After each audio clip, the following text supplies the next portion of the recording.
আলাইকুম, কেমন আছো? রিপ্লাই দিচ্ছ না যে, ব্যস্ত নাকি নাকি অন্য কারোর সাথে ব্যস্ত? ওয়ালাইকুম আসসালাম। হ্যাঁ বলেন। ব্যস্ত নাকি ফ্রি সেটা আপনাকে কেন বলতে হবে? আমি তো চিনি না আপনাকে। আমি ঘুরতে যাচ্ছিলাম, তো হঠাৎ দেখলাম তনু নামের একটা আইডি থেকে মেসেজ, তাই কিছুক্ষণের জন্য স্তব্ধ হয়ে গিয়েছিলাম। কেন? তনু এমন কে যার মেসেজ দেখে স্তব্ধ হয়ে গেছেন?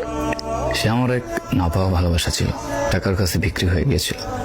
কি করার বলেন, টাকা ছিল না তো, তাই হারিয়ে ফেলছি ভালোবাসার মানুষটা। ভালোবাসার মানুষটাও না বড় বেঈমান ছিল, পেরে চলে গেল। অনেক ভালোবাসতেন নাকি তারে? বাসা দিয়ে বোঝানোর ক্ষমতা নেই আমার, তবে যাই হোক উনি এখন অনেক ভালো আছে, আর আমিও আমার মতো করে জীবন গুছিয়ে নিচ্ছি। আর আপনাকে না চিনে অনেক কিছুই বলে ফেললাম, মাফ করবেন। আসলে আবেগ ধরে রাখা যায় না তো, তাই দুঃখিত। বাই। শুনুন শুনুন, আপনার অসম্ভব ভালোবাসার মানুষটা আমি নিজেই, আমি তনু। আপনি মজা করেন নাকি? তনু মানে? ও তো শুনেছি বিয়ে হয়ে গেছে, আর অনেক আগে। তাহলে সে কিভাবে সামনে চোখ ফাঁকি দিয়ে আমার সাথে মেসেজ করবে? আপনি মজা করতেছেন। আমি তনু আশিক। তুমি হঠাৎ? খুব মনে হচ্ছিল তোমার কথা। ও আচ্ছা, হঠাৎ আমার কথা মনে পড়ার বিশেষ কোনো কারণ?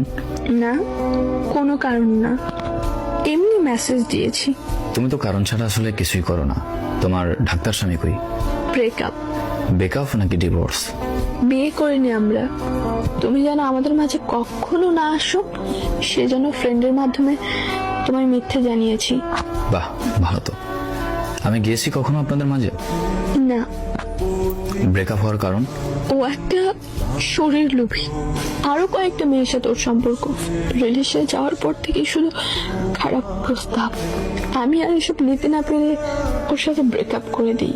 তারপর জানতে পারি ওর আরো কয়েকটা জিএফ আছে। হাসিবে কেন জানি, ফেরেস্তা পাইছিলাম ভাবছিলাম, যার জন্য ফ্যামিলির সমস্যা দিকে চলে গেছে। তাহলে এখন আমার কাছে কি চাও?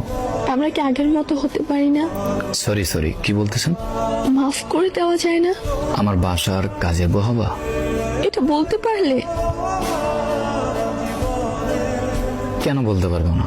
গত 3 বছর আগেই আপনি নাটক দেখিয়ে চলে গেছেন। আজ আমার অর্থ সম্পদ হওয়ার পর এখন আপনি আপনার ভুল বুঝছেন। আসলে আপনি টাকার কাছে বিক্রি হয়ে যাওয়া একজন চরিত্রহীন মেয়ে। তখনও টাকার কাছে বিক্রি হয়েছিলেন। আপনি যাওয়ার পর আমি যে নেশা করব, এই করবো, সে করবো, ব্যাপারটা এমন ছিল না। আমি কিছুই করিনি। আমি ব্রেকআপ হওয়ার 2-3 মাসের মাথায় অস্ট্রেলিয়া চলে যাই বড় ভাইয়ের কাছে। তারপর কঠোর পরিশ্রম করে বাড়ি গাড়ি বানিয়েছি। 7-8 ঘন্টা ঘুমের জায়গায় 14 ঘন্টা ডিউটি করে টাকা রোজগার করেছি। বলেছিলাম না, কঠোর হবে আমার জবাব। মনে করো 3 বছর আগের কথা, যখন ফেলে গিয়েছিলে। সময় হলে আমি তার কঠোর বদলা জবাব নেব এটার। কেমন এই প্রতিশোধের আগুন আমি নিজের ভিতর চালিয়ে রাখবো। রাখো না এসব।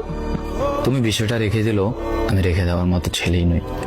যখন টাকা ছিল না তখন ফালায় চলে গেছো, এখন টাকা হয়েছে, এখন আবার কথা বলতে আসছো, সম্পর্ক আগের মতো করতে আসছো। তোমার এসব শুকনো কথায় চিরা বিসবে না। যাও, ভিজাইয়া মুড়ি হাতাইয়া খাও। আল্লাহ হাফেজ। কাজের বুয়া হইতে চাইলে সিবি জমা দিও। ইন্টারভিউ নেওয়ার জন্য আমি আমার ম্যানেজারকে বলবো।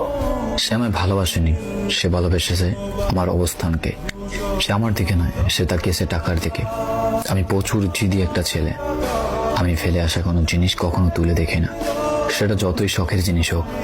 তুমি পরিস্থিতির শিকার হয়ে যদি বিয়ে করতে, আমি মেনে নিতাম, কেননা তোমার করার কিছু ছিল না।